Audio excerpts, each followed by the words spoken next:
by the United States courts.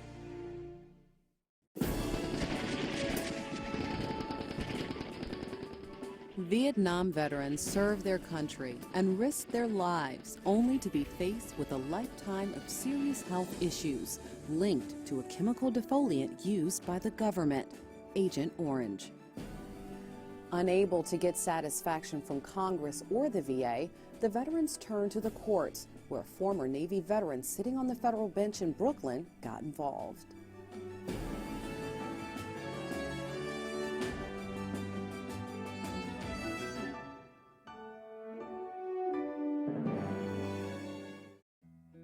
It was obvious right from the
It was a case management technique that had rarely been used.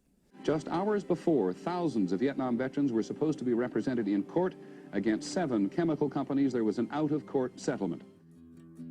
In 1984, the veterans' case came to a successful close, securing $180 million for the veterans. Judge Weinstein was determined, if at all possible, within the rule of law, to provide the Vietnam veterans with some indication that society was behind them. And the Agent Orange settlement was that vindication. The settlement paved the way for the U.S. government and the VA to treat millions of vets with problems ranging from cancer to unseen genetic damage to their children. The case had other lasting outcomes. It set the state for future mass tort cases that had major repercussions for Americans, such as asbestos litigation, to the tobacco cases of the 1990s, to the pharmaceutical cases in recent years. The things that Judge Weinstein has done in the world of mass torts has had implications far beyond his courtroom. He developed a body of law on how to settle and resolve mass torts, which other courts, other litigants have followed. Weinstein's deft handling of the Agent Orange case showed what could be done by a determined judge with a deep and agile knowledge of the law, a willingness to push the envelope, and a fervent belief in the words justice for all. He's a voice for the powerless, for those who are in need of a helping hand. He is a voice for fairness. He is a voice for equal justice under the law. From quite humble beginnings, as a son of immigrants driving a truck on the docks in Brooklyn to put himself through law school, he went on to become a legal scholar at Columbia University and the author of the definitive guide to the federal rules of evidence. In the mid-1960s, he attracted the notice of Senator Robert Kennedy, who recommended Weinstein for a seat on the federal bench.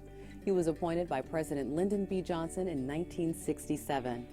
In legal circles, he's legendary for his quick mind, legal creativity, and his savvy administration of complex multi-party cases, making Weinstein one of the most influential judges of his time.